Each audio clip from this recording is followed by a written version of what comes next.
Hello and welcome back.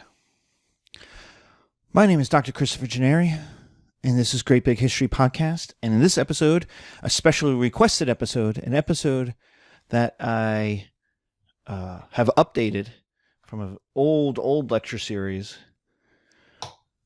is Roman Christianity. Roman Christianity. Now, I have to start with the idea that this is not your Christianity. This is old Christianity. This is before we get Orthodox and Catholics, 1,500 years before we get Protestants. And so, if you're to say, well, this doesn't sound like what I believe, you're probably right. Because there's so much evolution that has happened since that it doesn't look the same. The second thing in an introduction is that we're going to use the term Palestine. And the reason why we're going to use Palestine is not that the modern term, it's that this was the region that was the province of the Romans. It was a Greek term for the area that had been ruled by the Persians and was an area of contention between Ptolemaic Egypt and Seleucid Syria. So just like it was an area of competition in our first part of our lecture series between Babylon and Egypt, it becomes a competition between two Greek kings after Alexander, Ptolemy and Seleucus. The Seleucids won, but then they started falling apart. And when they started falling apart, Palestine actually expanded into a much larger kingdom, looking much like the old Solomon kingdom of Judea and Israel. It even had parts of Phoenicia, which are modern-day Lebanon. So it's not Judah, it's not Israel that we're talking about. It's not the old kingdom of David. It's bigger than that.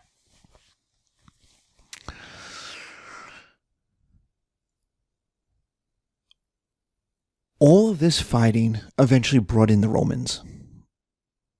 And in 60 BC, Pompey the Great, Pompey Magnus, Pompey, who will eventually fight with Caesar, rolled in with his armies and conquered the kingdom and made it into a Roman ally. And this is kind of the way Romans do things. They don't conquer it outright. They first put an ally on. They find a local guy, install him as king. That's going to be Herod.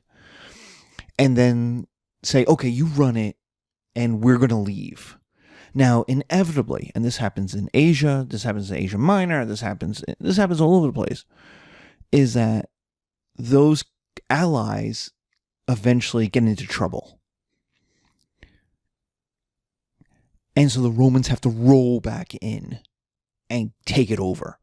So what starts as a way for the Romans to have a light footprint and not really occupy a place turns into, well, we're going to have to keep it. We're going to have to run it. So Herod does the Roman thing. He builds huge Roman-esque structures. He expands the temple. He uses Roman soldiers to maintain order. He builds aqueducts and baths. He builds Palestine. He builds Jerusalem and other cities to be Roman-esque. What this means is that Judea, the land of Jerusalem, the old kingdom of Jerusalem, is occupied by a polytheistic military. A foreigner from across the sea who do not believe in the Jewish God. Now, the Romans are okay with the Jewish God.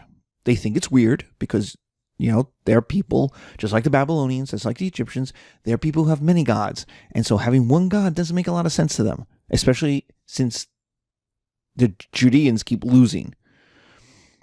Their one God did not help them defeat the Romans, which is what gods are supposed to do.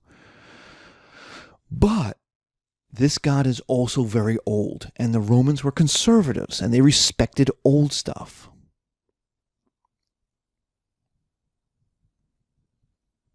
So there is not an order of cultural genocide yet in 50 BC, 30 BC. First of all, the Romans are having a civil war. They're way too occupied with their own Pompey versus Caesar, and then Antony versus Octavian. Their own convulsions. But there's a respect for this one God. It's old. It must have worked at some point. It works for them. Fine. No problem. That will, of course, change. Especially in the Roman Empire. When you get an emperor, and especially when you get to the megalomaniac emperors who view not being worshipped as a god or godlike as disloyalty. That's our Caligula. That's our Nero. But if you ever listen to Jesus Christ Superstar, you know the song From Heaven on Our Minds where Judas sings, "Listen, Jesus, do you care for your race? Do you know that we must keep in our place? We are occupied. Have you forgotten how put down we are? I am frightened by the crowd," meaning the Jewish crowd that's baying for revolution. "We are getting much too loud, and they'll crush us if we go too far. If they go too far," that crowd.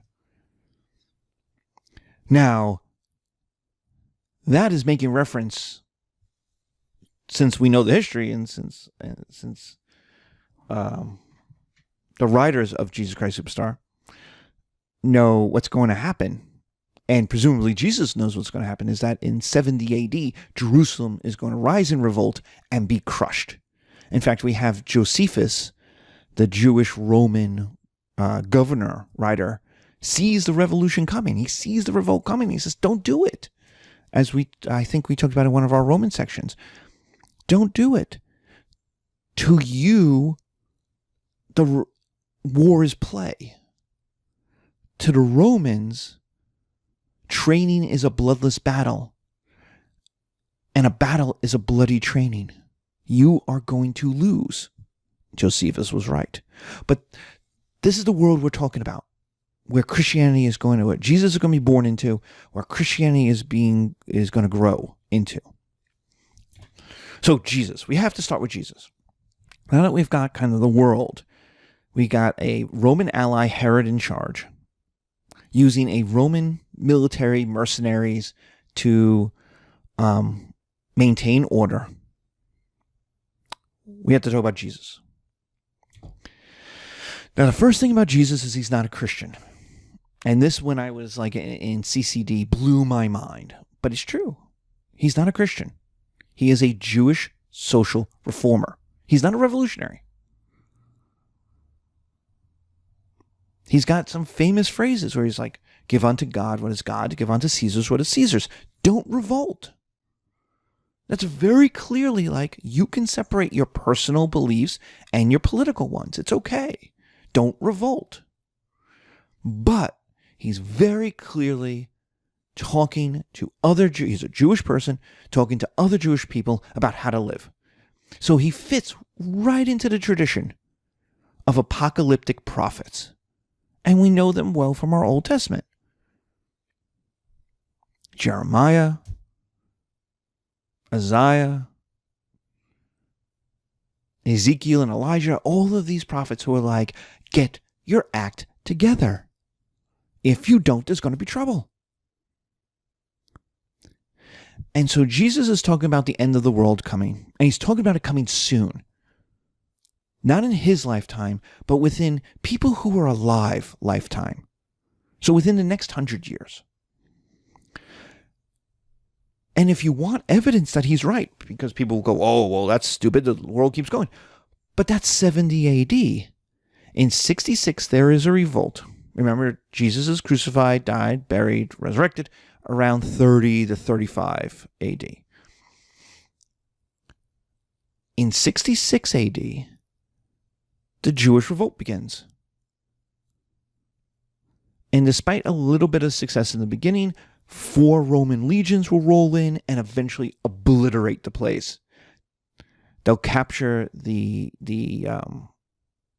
fort on the mountain of Masada, where the Jewish revolutionaries will have to kill themselves rather than be captured and crucified. Jerusalem is sacked, burned to the ground. The temple is destroyed. The people picked up and spread. The Jewish diaspora begins, a second Jewish diaspora after the Babylonian captivity. This was meant to eliminate Jewish people. This is the genocide, just like the Assyrians did. The idea is you pick them up, you spread them out, they marry local people, they marry local polytheistic people, their kids marry local polytheistic people, and they disappear. They're gone because there's no concentration. There's no way of keeping the culture going.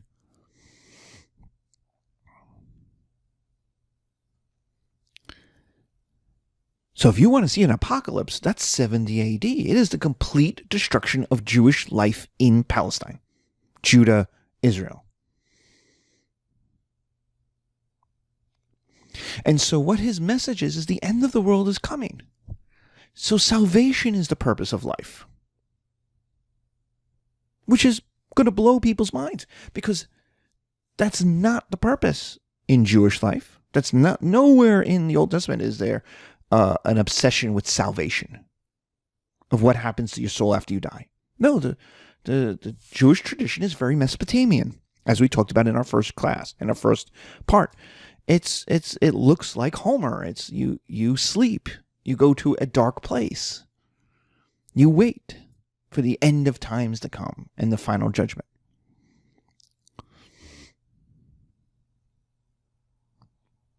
What Jesus is promising is a salvation now. And that your life is leading up to it. And so it's about loyalty to God above the emperor. Now, he's not a revolutionary. He says you still have obligations to the emperor, but your goal in life is to be a good person. Loyalty to the rules of God. And then you will get a reward. So this turns out to be a poor person's religion. He is not talking to rich people. He in fact says it is easier for a camel to get through an eye of a needle than a rich person to get into heaven. Now, does Jesus hate rich people? No. But he's kind of in the Carnegie mold, where I believe it's Carnegie who once said, behind every great fortune is an even greater crime. It could be Marx, but I think I've seen that as Carnegie. But it's a famous phrase that behind that, and that's basically what Jesus is saying. If you're rich, you've probably done something bad. Now you have to remember what the world is. Who's rich? The people who are rich in 30 AD, 25 AD, are Romans who have conquered Jerusalem and are oppressing the Jewish people, or they're people like Matthew Levi, who work with. He's a tax collector for the Romans. He works with the Romans. So everybody's poor. Everybody's just getting by. Everybody's just getting by paycheck to paycheck. They are defeated people. Remember, we are occupied. Do you know how put down we are? So it appeals to defeated people or slaves. And it says that you matter. Your life matters. How you treat yourself and how you treat others matters. It also says this life sucks. Yes, it does. But heaven is the prize. And heaven is going to be glorious. Now, it doesn't quite say exactly what heaven is. And that's going to be complicated when we get later on. But heaven's going to be a good place. 4, Jesus uses magic. Now, we think of magic as one type of magic called illusion. You know, David Copperfield makes the Statue of Liberty disappear. Woo! That's not what we're talking about. We're talking about controlling nature. We're talking about old school, traditional magic. Magic that all the Old Testament prophets have. John the Baptist has. It's the ability to do things that are unexplainable, what we would call miracles, as opposed to magic. But it's the idea that this is something that breaks the laws of physics. It breaks the laws of Greek logic. Now, you can't be a prophet without them. No one would take you seriously. That's why people come to him to heal them, to cure the sick, to Lazarus, right? Raise the dead. Right? No one would take a prophet seriously if they're like, well, good luck with that. Sorry you're blind. Because prophets are jacked into the afterworld. They're jacked into the gods. So of course they should have magic. But magic is simply to do things that control nature. Isaac Asimov has one of his rules of science fiction is that any sufficiently advanced technology will appear as magic. He's right. Take your iPhone 100 years ago. And that's science fiction. That's like, what is this thing? It's magic. Imagine going someplace with your iPhone, right? And telling people who have no connection to the outside world what the weather is going to be like for the next 3 or 4 days. You're a shaman. They're not going to kill you. They're going to raise you up to be. You could predict the future. That's amazing. And you're like, well, it's just my cell phone and my satellites and my meteorology. But think about all the stuff that goes into that. To someone who doesn't understand that all of that stuff is behind it, it's magic. It's modern medicine. It's IVF, right? How does IVF work? You say, whoa, you take the egg and sperm and you put them together. But it's magic. Because if they knew what they were doing, if they knew it worked every time, if it was science, they'd put one egg in there. They put one fertilized egg in there. It would work. You'd have a baby. But they don't. They put multiples in there because most of them fail. Why? Well, they don't know. Why this one attached but that one didn't. Why that one grew into a baby, that one didn't. And you're willing to pay 5, 8, 10 grand. This huge amount of money that insurance does not always cover. Because insurance says, we don't know. It's magic. It's magic. And so think about Jesus' miracles. It's healing the sick, right? It's helping people. The first one is the water into wine. What kind of wine? It's awesome wine. But the purpose of magic is that Greek logic doesn't have all the answers. That's the purpose of magic. That there is a world beyond Greek logic, which is philosophy, which is the most important way of explaining how the world works at the time. That there's more to life than just what humans can figure out. And number 5, it's evangelical. You have to go and do things. You have to go and show people. You have to go and talk to people. You have to spread the gospel, which is the good news, to others. And Jesus had, I've seen some estimates, around 75 or so followers by the time he's crucified. But the idea is you can't love Jesus and just sit home in a dark room and say, I love Jesus, and get to heaven. You have to go and do something. You have to go and live a Christian life. You have to go live a life like Jesus. So it's not yet Christian. You got to go live a Jesus life. The message is to listen to the Spirit, not to the letter of the law. This is where he goes back to being a Jewish social reformer, which is why the biggest fights he has is not with the Romans. Romans don't care. You want to follow more rules? You want to follow more rules of Moses? You go right ahead. His biggest fight is with the Sadducees and the Pharisees, the groups of priests that took very seriously the letter of the law. And so there's the fight over like healing the sick on the Sabbath. And the fight is supposed to be, how is doing something good bad because it's on a certain day? That doesn't make any sense. You're missing the spirit for the letter of the law. And so you have to go out. So all Christianity is supposed to be evangelical. So when we today say, oh, I'm an evangelical Christian, or I belong to an evangelical branch, you're all supposed to be, because you're supposed to be the living embodiment of Jesus in your life. By your own behavior, by your own words, by your own deeds. You're supposed to spread the gospel to others. At the very least, you're supposed to spread the golden rule, right? Do unto others as you would have done unto you.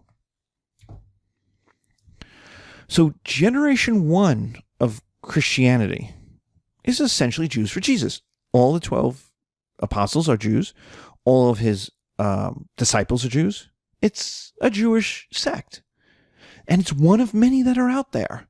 There are other preachers. Jesus is not the only one. I mean, see John the Baptist. John the Baptist is not a follower of Jesus. He's a cousin of Jesus. He likes Jesus, but he's got his own thing going on. Notice Jesus does not spend a lot of time bathing people, creating converts.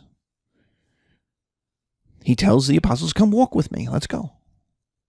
And they do. So John the Baptist has his own followers,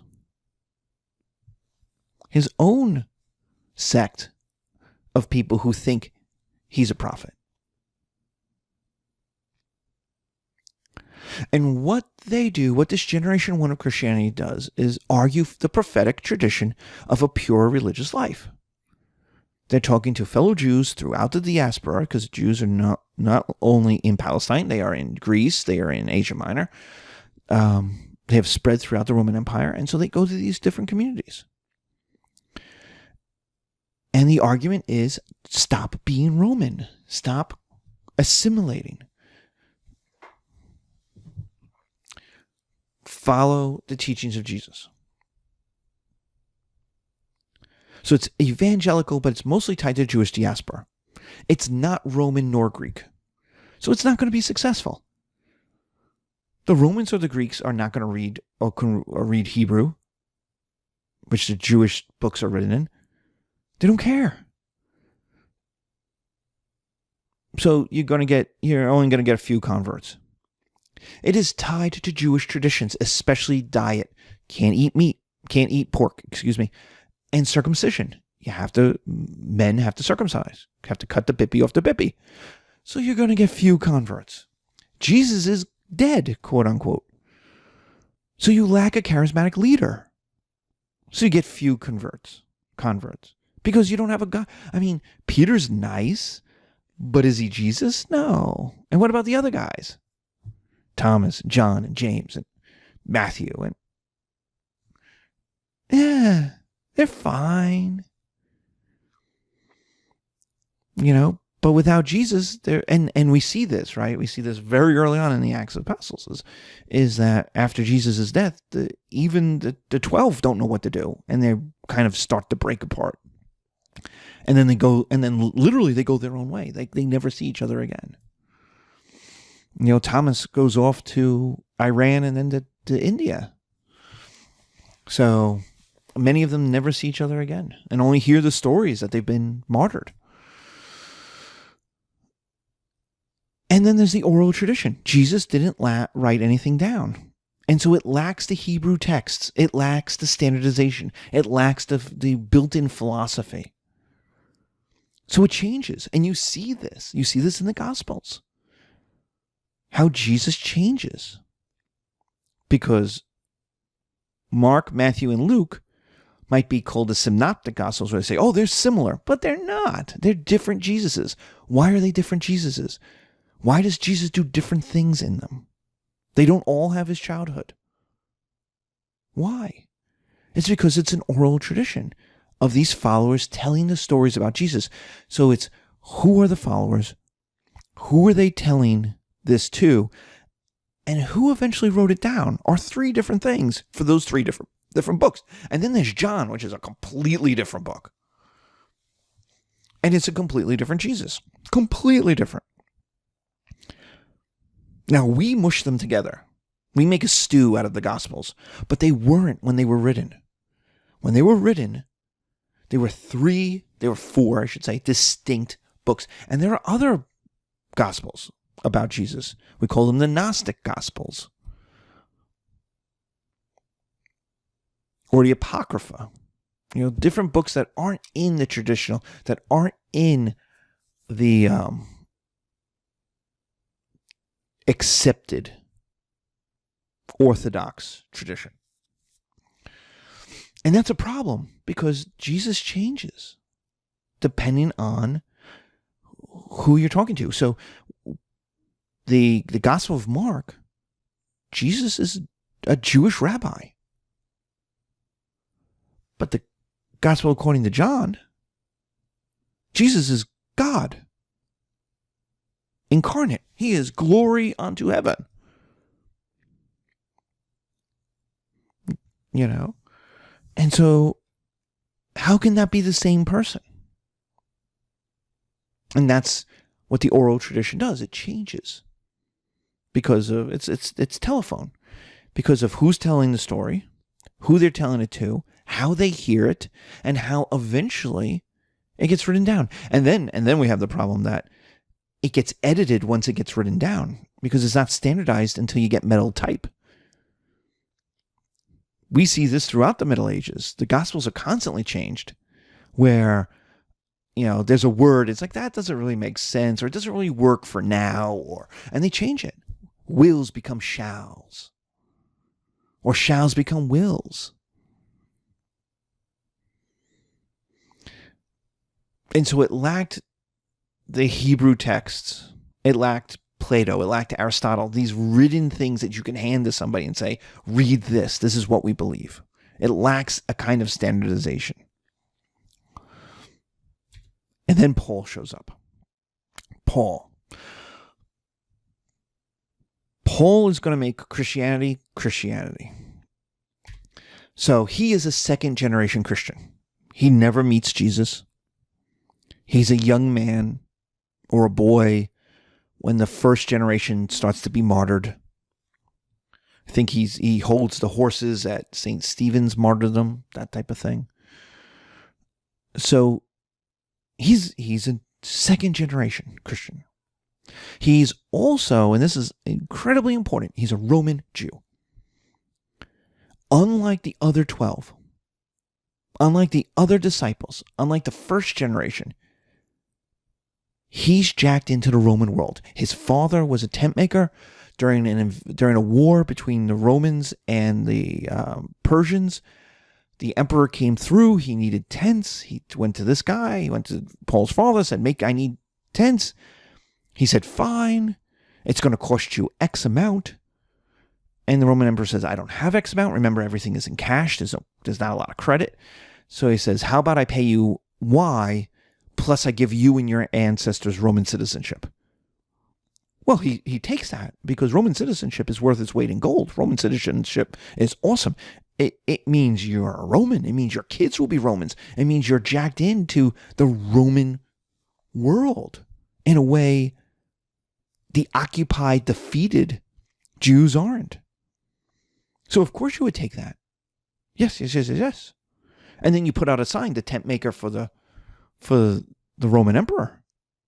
And you'd be very proud of that. But that means Paul is tied into a much larger world than the 12 apostles.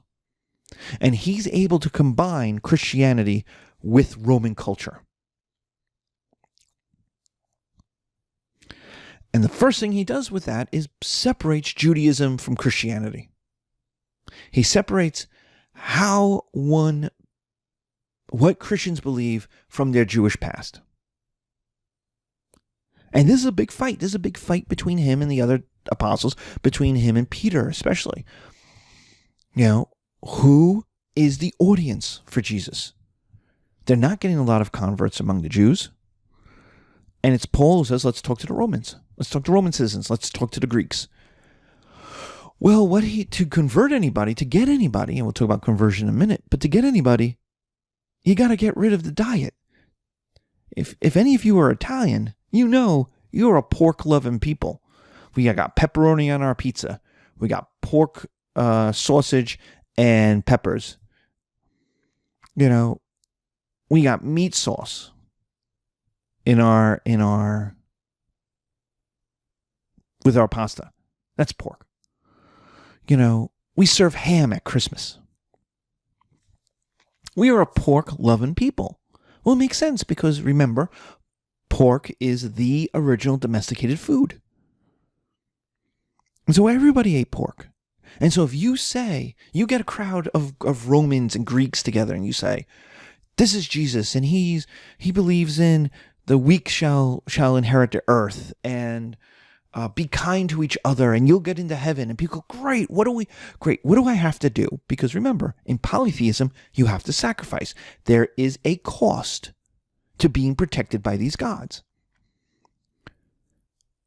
If the first words out of your mouth is, you have to give up pork, half your population leaves right there. Boom, all the women are gone. They're like, I'm not going to go home to my husband and tell him he can't have pepperoni. That ain't happening. So even if you're left with some men who are like, that's okay, I'm a vegetarian. Most people are. We don't have a lot of meat. We eat meat only a couple times a year. I can give it up. No problem. What else do I got to do? Do I have to do anything else? Yes. As a man, you got to take a sharp rock and or a sharp knife and cut the bippy off your bippy. And they said, my bippy? And they said, yeah, down below your bippy. He's like, yeah, what about it? He's like, you see that thingy, that flappy thingy? You gotta get rid of your turtleneck. Well, you just lost all your men. They look at you and go, God's crazy. You mean Dionysus, I'm allowed to get drunk and burn 3 goats.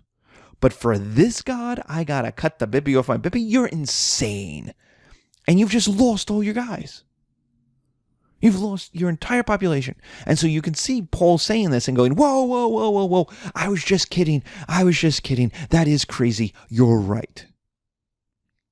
No, you don't. You could eat pork. It's okay. And no, you don't have to cut the bippy off your bippy. You just have to love Jesus and take a bath. And they're like, take a bath? Like, yes, take a bath. Like John the Baptist, take a bath. And they're like, we already take baths. We're Romans. It's like, then you're ahead of the game, right? Do I have to sacrifice anything? No, you just have to love Jesus. Keep Jesus in your heart, right? Jesus is the way, the truth, the light. The only way to heaven is through him. And you go, I can do that. Right? Love my brother? I already love my brother. And take a bath? I do that like once a week. Boom, done. Moving on. And so what Paul also introduces is conversion. Is the idea that you can start again. He takes the Roman concept of natio, which is anyone can become a Roman. No matter who you are, you can convert to being a Roman. The Romans are the first people who allowed other people to become them. And if you are cognizant of the immigration fights today in politics, you understand how hard that is to do for people. Because the idea is, if we let foreigners in, if we let immigrants in, we let them become us, first of all, I'm the Roman, I'm the American, my Americanness, my Romanness becomes worth less because there's now more people. I'm not as special. And 2, my Romanness or my Americanness changes because you're a foreigner. And you're bringing in your foreign ideas. And whether I like them or not, they're going to assimilate into the culture. Ooh, they're just going to become part of it. And this fight we're having today over immigration is the same fight we had in the 60s and in the 20s and in the 1890s. And it's the same words we're using.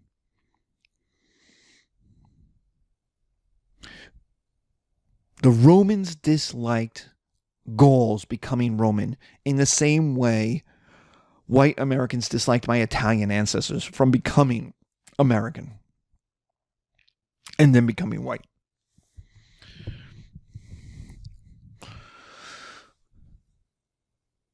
So this is a radical idea. The Jews don't allow conversion, or if they did back in the day, it was very, very, very hard to become Jewish in the ancient world. Still very hard to do today.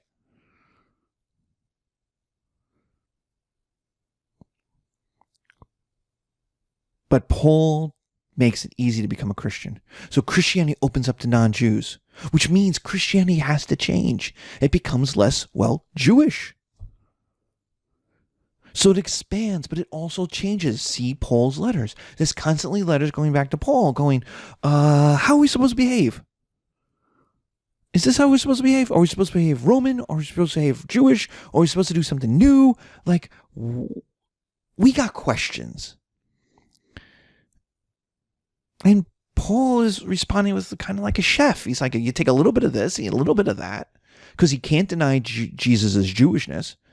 But at the same time, so you can't become completely Roman, but at the same time, you're leaving the Jewishness of Jesus behind as well. And becoming something new. And so the conversion, where Paul literally was Saul before, he changes. He's one thing, and then he becomes another. Saul is a life he leaves behind. It's a dead name. He becomes Paul. And he confesses for the things he did as Saul, but he starts over. As my evangelical friends would say, he was born again with Jesus. The idea is that you could start over, that what you did before, who you were before, is in the past. It doesn't matter. Who you are now matters.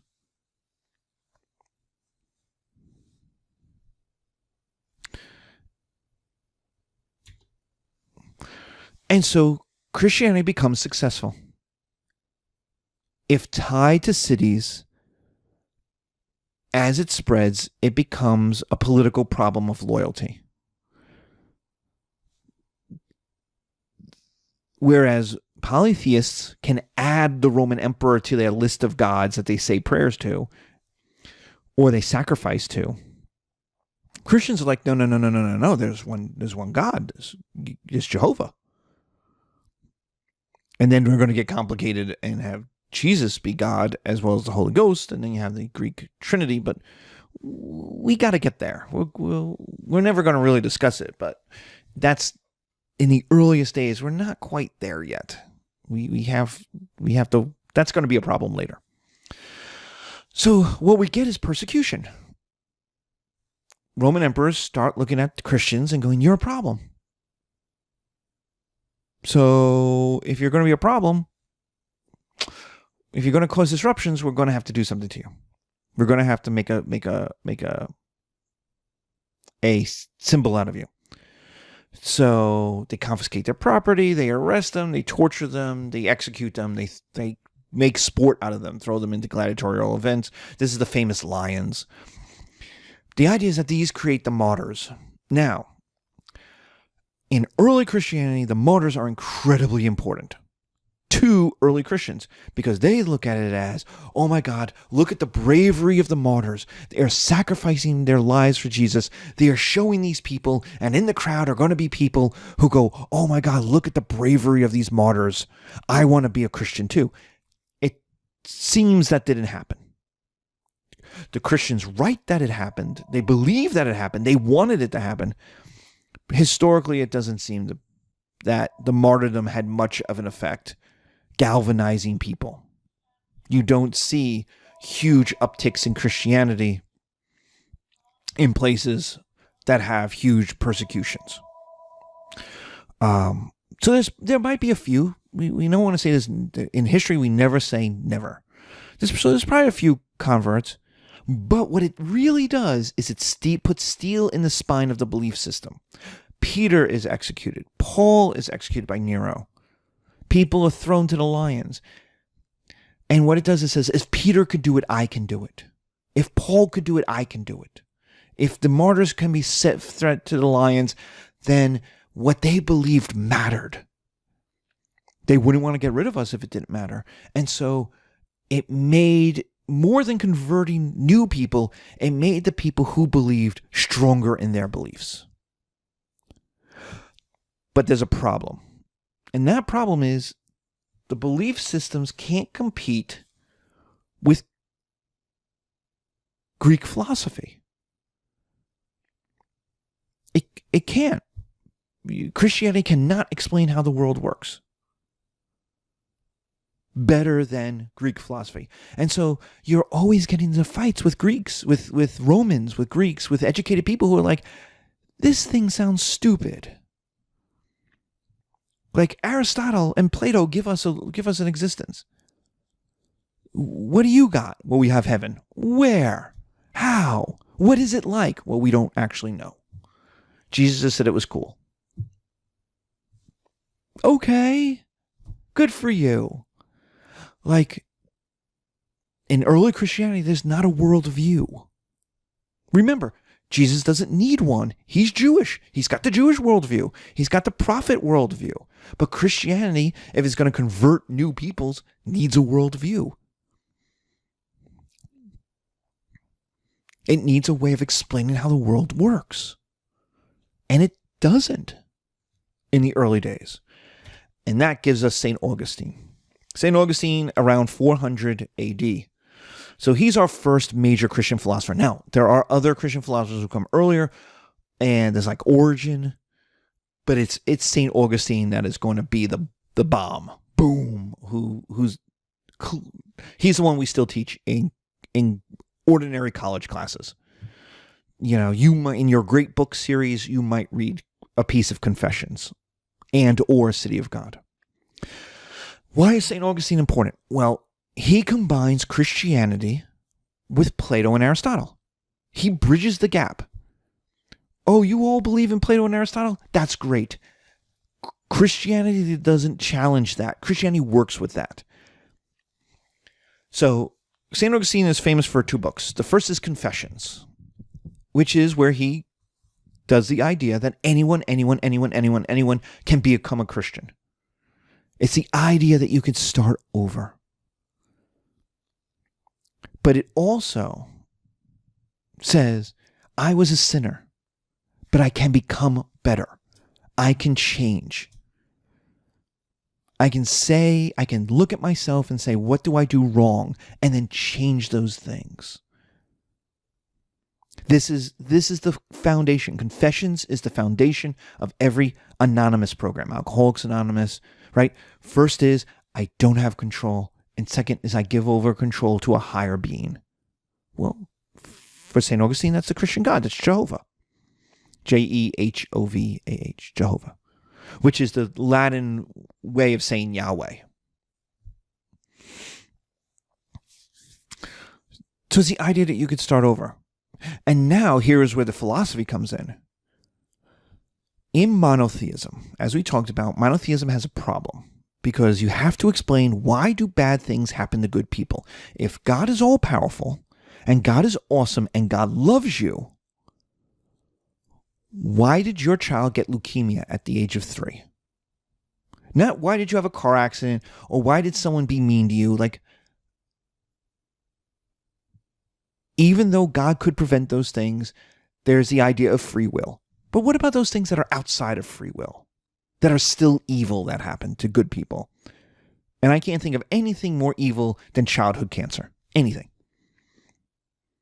That is not perpetuated by an evil person. Why should childhood cancer exist? That you can tell me all the science you want, and I will tell you, but I believe in a loving God who controls all things. And so childhood cancer should not exist. But it does. And so so monotheism has to deal with that. And that's the book of Job that kind of we discussed in the Hebrew section. That's if you've ever been to a funeral of a young person, someone is always going to say, it's part of God's plan. God called them home. We don't understand the plan because we are human, we are mortal, but it's part of the plan. And you have to be satisfied with that. As a Christian, you have to be satisfied with it. There's not much more to it. In the Jewish tradition from Job, it's a test of faith. In Islam, it's this combination, a test of faith in the God's plan.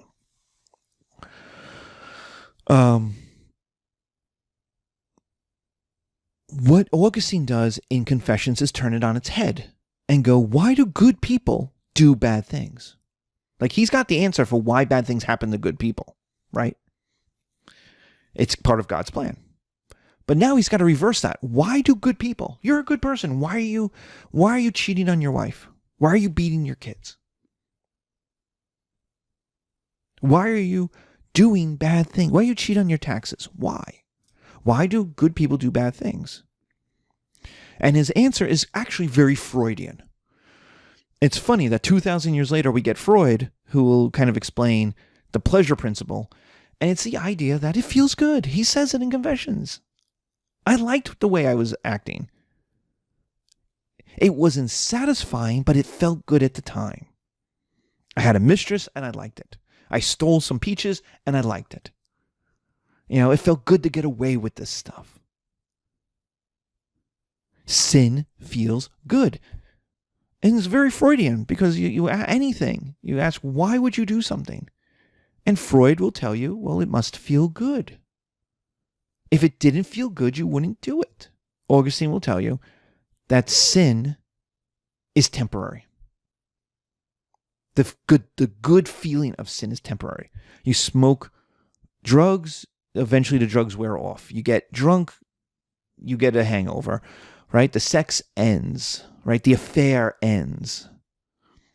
The idea is that since they are mortal things, you run out of them. And so you need more, and you need more. Very, very much an anonymous program, right? Whether it's Alcoholics Anonymous, Sexual Addicts Anonymous, or Narcotics Anonymous, it's all the same, right? I had to do more to get the same high, to get the same feeling. What Augustine says is, you don't need that because you can have God. Only God can satisfy your soul. Sin can't do it. Sin can make you feel good for a little bit, but then you wake up the next morning and you feel shitty. You feel terrible. Your lover is gone. The drugs are done. The sun is bright. Your head hurts.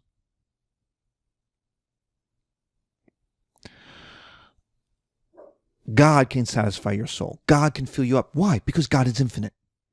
God, unlike the drugs, has no beginning and no end. He is the Alpha and the Omega. He is older than time and will be older than time. And so if you could always start over. Again, Confessions is you can confess and be born again. You could say, I'm sorry, and start over. Just don't do it again.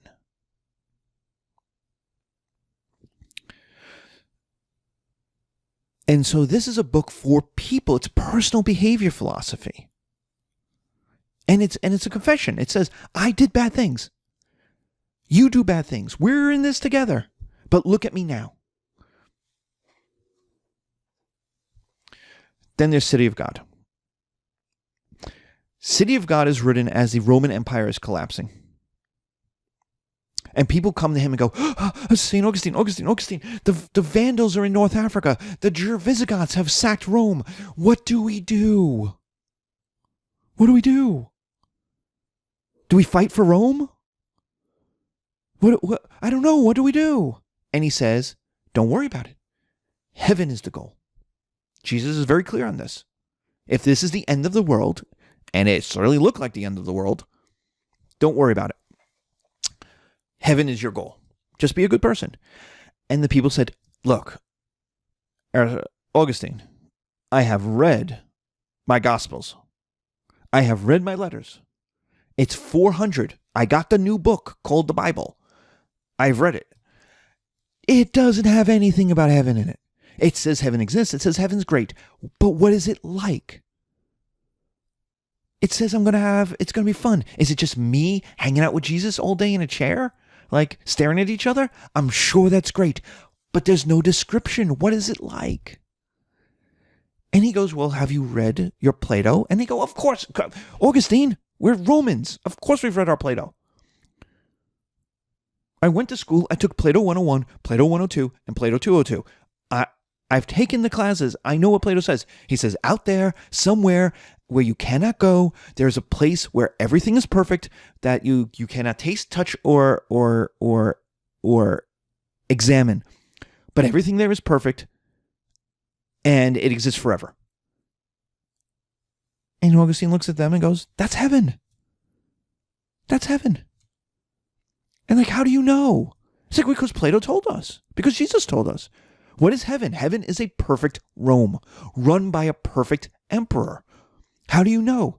Because Plato tells you that everything exists that on earth must exist in a perfect form in the ether. Well, Plato wasn't a Christian. Plato lives 400 years before Jesus. If he had been a Christian, he would have called it heaven. And he would have said, of course, Rome exists, which means there must be a perfect Rome somewhere. There must be the idealized Rome without the homeless, without the sex workers, without the poor people, where everybody in it is rich. Not that there's no poor people, it's that there is no money. It's very communist in heaven. It's funny how people hate communism, but like heaven is the most communistic place ever because you get everything you need and you don't have to work for it. There's no money in heaven. There's no exchange in heaven. If you watch The Good Place, right? There's no capitalism in heaven. Which, in The Good Place, it takes the idea that gets boring. That too much goodness is boring. Which is funny because it's also the Matrix. It's the idea of the Matrix. That humans need suffering. But that's a whole different philosophical concept. What Augustine is talking about is that heaven is a perfect Rome. Now, why would it be a perfect Rome? Because they lived in the Roman Empire. They believed in Rome. So of course heaven would be Rome. Heaven is not going to be a suburban town in California, right? There is no California. There are no suburbs. And who is God? God is the perfect emperor. Because what is an emperor? An emperor is in charge of all things. But most of our emperors suck. And so Augustine's like, you got a perfect emperor. That's God. And so this is also one of the things that is like the beginning of where God is perfect in all things. That's not very clear in the Old Testament, in the Jewish books. God makes mistakes. God apologizes. God does mean things. And he can say, oh, you deserved it. But he also says, I'm never going to do that again. Which tells you it was a mistake. He shouldn't have done it. He feels bad about it. But by 400, we're getting this Platonic God. This God that makes no mistakes. That is perfect in every way. You know, you only have to look at Job. At the book of Job to know that in the Old Testament, that was not the feeling. You had to work your way up through the books to get there. Job is not a perfect God. The Job's God is not a perfect God. That doesn't mean that God is not God. It just means,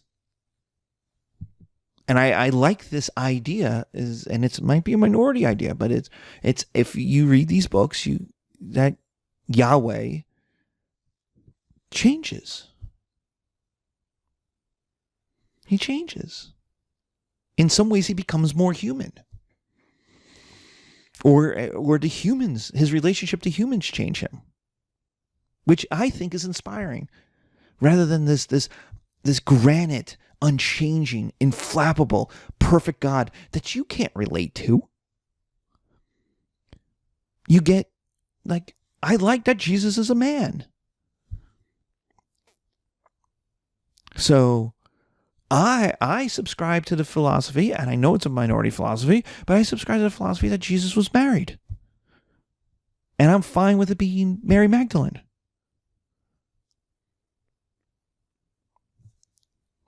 And the reason why, and I'll just go, I know I'm doing City of God, but the reason why is very simple. The four Gospels do not agree on much. They don't. They disagree on a lot of things. But what do they agree on? That at the crucifixion, Mary, his mother, and Mary Magdalene are there. There are other people there, but in every one of the four Gospels, those two women are there. And the first person Jesus comes to when he's resurrected is Mary Magdalene. In all four of them. He doesn't go to his homeboys. He doesn't go to Peter.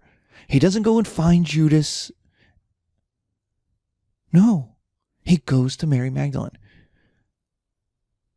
Why is that evidence for me? It's because I'm a married man. And I know if I was the first person to break death and come back to live again, and I went to my homeboys, My wife would be furious with me. Notice she's the one tending the garden. She's the one at the gravesite. Why? I'm not saying his homeboys didn't love him, but she obviously had a deeper connection to Jesus than just some rich woman who followed him around. And I like that about my Jesus because it makes him more human, it makes him more approachable, makes him more understandable. Because I can't be the Jesus in my life of the crucifixion. Few people are that brave. That's the book of The Last Temptation of Christ. The idea that Jesus could come off that cross. He doesn't have to be crucified. What if Jesus isn't crucified? Because he doesn't have to be. He's Jesus. He could do anything. But he has to be crucified for Christianity, for the resurrection to happen. For the resurrection to be meaningful. And so I'm okay with it. That's me. You don't have to be, but I'm okay with that. But Augustine is turning heaven into a city run by a perfect emperor, a perfect God. And heaven is more important than all the earthly stuff. So should you fight to save Rome? If you want to, but you don't have to. Because your job is to suffer the slings and arrows of outrageous fortune, as Shakespeare says, and live the best life you can. If for you that means saving Rome, go for it. If it doesn't, then don't. You don't have to. You have to get yourself into heaven. And so you have to do what's right for you in how you understand Jesus and the Gospels. So we have to backtrack a little bit to the 300s to go, well, how did Christianity win? And that's the Emperor Constantine. Now, there's estimates, maybe the Roman world was about 10% Christian by the time Constantine comes along. But it clearly changes like a hockey stick on a graph after Constantine. So who's Constantine? Constantine is a Roman soldier who wins a civil war. He is the last unified emperor of the Roman Empire. After him, he's going to divide the Roman Empire between two of his sons, and it's never really going to be put back together, those two halves.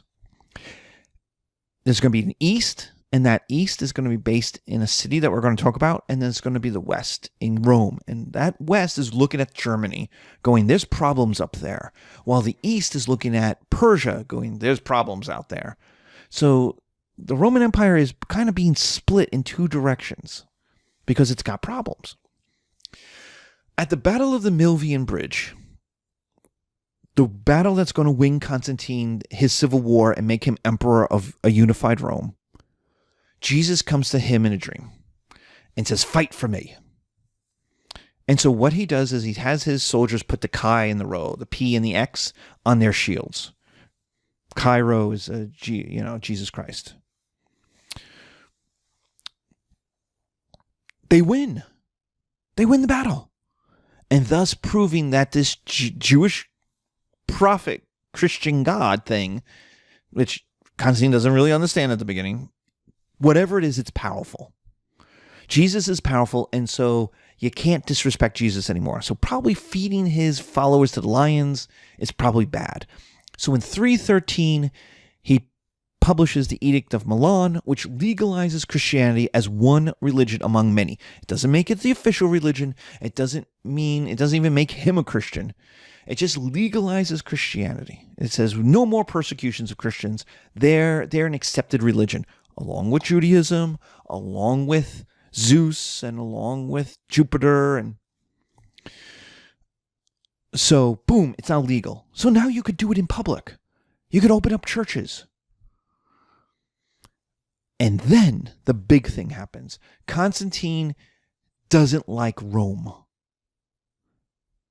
And he's got problems with the Persians in the east, so what does he do? He builds a new capital, Constantinople, the new Rome. This is why it's called the New Rome at the time, and that's why the Quran references Rome. or the Turks will talk about Rum, R-U-M. They're not referencing Italian Rome. They're referencing Constantinople when they talk about, we must take Rome. We must capture the city of Rum. That's Constantinople to them. 1,500 miles to the west is another Rome they know nothing about, they could care less about.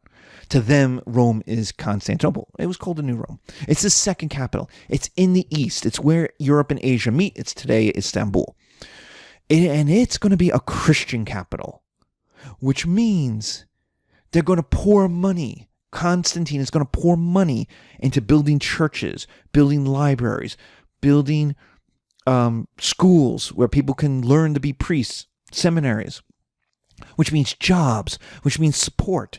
So if you're like a mason, well, now you could get a job building a church. But you know who's going to get those jobs first? People on their resume who have Christian on it. And so what do people do? They start to convert. They flock to Constantinople for the jobs. They flock for the support, and then they start to convert. Because it helps them get the jobs. It helps them move up in the society. Constantine needs a whole new level of support. He needs generals. He needs officers. He needs people who he can trust. And who can he trust? He could trust Christians. Why? Because they were an oppressed people who he has now liberated. Think about how important Lincoln was in the African American tradition in the 1870s and the 80s and the 1890s. Think about that. He got compared to like Moses at the time for the Emancipation Proclamation. Well, that's Constantine. Constantine has taken this oppressed people and has allowed them to live their lives out in society. They no longer have to be hidden in the shadows. And so he knows that he has their support. The problem is, what are their beliefs? Now you got all these people coming in and they're like, okay, who's Jesus? And they're like, well, Jesus is this prophet. And like, okay, and he's the son of God. And like, oh well, that's, we could deal with that. Zeus has plenty of sons. I'm cool with that. So he's just like this, like Achilles. And like, no. He's actually God. Like, wait a minute, how does that work? And it's like, and he's born to a virgin. He's like, that's some Persian craziness. That's some Zoroastrian Persian stuff. And they're like, well, yeah, it's true. The Zoroaster was also a virgin birth. And, don't get us started on other stuff from the East, too. It's all in here. And so what you get is all these fights that Constantine does not want to deal with. Constantine has to go fight the Persians. He does not want to. And so the biggest question is, how human is Jesus? People know their Greek math. They know their percentages. They know that Jesus is God and man because he died. Remember, Jesus died. That's a problem. Gods don't die. So Jesus can't be 100% God. So he's got to be a little bit of man. So how much of each? Is he 90% God, 10% man? Is he 90% man, 10% God? Is he 50-50? Obviously, he's 50-50, right? He's got to be 50-50, right? He's born of a woman, but he's from the Holy Spirit. Like it's complicated. And remember, most of these people are not educated at all in any of this stuff. They don't understand the Greek philosophy. They don't understand Zoroastrianism at all. They don't know, but it doesn't make sense to them. It's complicated. And so what Constantine does is says, either you guys figure out what you believe or I will tell you what you believe. So all the major thinkers got together and in Nicaea, in the city of Nicaea, a suburb of Constantinople, and they hashed it out. And they created the Nicene Creed, which was a profession of beliefs. It is said, and as a Catholic, I say this every time I go to church, is we believe in one God, the Father, the Almighty, the maker of heaven and earth, blah, blah, blah, blah, blah. It is a profession of this is what we believe. Everything else around it, we can do the hokey pokey with. We can, see what we like and what we don't like. But this stuff, Jesus is begotten, not made, right? And it means also, if you don't believe that stuff that's in there, it's a heresy. And heresy is a new crime, because heresy is a thought crime. You don't actually have to do anything to be a heretic. You just have to think differently. And for Constantine, who was not the nicest guy in the world, the idea was, if you did not believe these things, you were a traitor to him, to the Roman Empire. And so by creating a standardization, for the first time we have a standardization, and it's not a surprise, the Nicene Creed comes out around the time the Bible is being put together, around 300, where the final kind of edits are being made to kind of create a standardization of beliefs. It also invents what we definitely don't believe, and there are punishments for not believing it. So, what happens to the Roman Empire? What happens to Christianity? Well, by 300, the New Testament has been put together, and it's created official books, which separates them from the Gnostic Gospels, for example, the heretical or the problematic. You know, the ones that seem pretty good, but they don't know what to do with. So they create, these are the ones we agree are good. Now, they're problematical, right? The Revelation of John is obviously not written by the John of the Gospel. Obviously not. The writing style is so completely different that there is no way you could go, oh, they're the same. No, there's none. There are letters of Paul that are clearly not written by Paul, because they are written differently than other letters by Paul that are considered to be more Pauline, as it's said. So there are problems in the New Testament as well. Remember, it comes out of an oral tradition. But the idea is that we're putting together these official books. By 400, the collapse of the Roman defenses versus the Huns, the Goths, and Germanic invasions means that Roman gods were humiliated. Remember, rule one of a god is to protect their worshippers. And the invasions, the destruction of the Roman army, the defeat in battle and killing of a Roman emperor in battle in the East meant they had nothing to offer. Roman gods had nothing to offer for the end of the world. They don't have anything. So Christianity has heaven. And so in 380 AD, Theodosius makes Christianity the official religion, trying to get Christians into public service, into the military, and unify the empire under the stress. See, by saying everyone's now a Christian, you all have to believe Christianity, the idea was we're going to smooth over all of these cultural differences. We're all going to believe the same things. We're all going to be the same Roman. To be a Roman is to be a Christian. So we all believe the same things, so we can be unified again, and then fight the Germans, the Goths, and the Huns. It doesn't really work. And part of it is that the Goths, the Germans, and the Huns continue to win. The Huns will eventually lose at the Battle of Chalon, in which a Roman army allied with the Frankish army will defeat it and push it out of Europe, defeating Attila the Hun. But that leaves the Goths and the Germans all over the place. By 500 AD, the Western Roman Empire is gone. The polytheistic part, and it was still mostly polytheistic in the West. The Roman emperor was deposed in 476. The national government hierarchy was destroyed. The army was defeated. Long-distance trade had ended. Cities were becoming depopulated as people needed food, so they left the cities. The Christian church was the only national structure left standing that connected people to news, to the government, or across distances. It's the only institution left that connected quote-unquote kings, because how kingly are some of these chieftains, these barbarian lords? But they're the only institution that connected kings to taxpayers. So what happens is success, because the kings start converting. Why?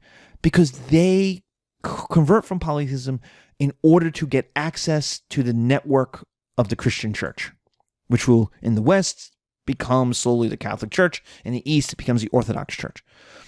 But it's a way for these kings to to connect to their taxpayers, to get them news, to get news from them, to have someone educated run their kingdom, collect their taxes, tell the people what the rules are, what the laws are, hire mercenaries for the army. The Christian church was the only institution that was that middleman between government and the people, between the king and the people. And so, over the next couple hundred years, Western Europe leaves its polytheism behind, leaves its Germanic gods behind, which is weird because the Germanic gods won, and yet they'll in the end lose. And everyone will eventually do what Theodosius proposed, which Theodosius tried to do, which everyone in the West will become Christian. And until 1517 with Martin Luther, west of, the Danube, west of the Alps, it's going to become Catholic. So, thank you very much. I hope you enjoyed. This was a big episode. We did a lot. And so I hope you're doing well. This was fun to do. This is brand new. This was way bigger and more involved, more politics, more religion, more modern stuff than any of my versions of this lecture before. I hope you enjoyed it. Be safe. Take care.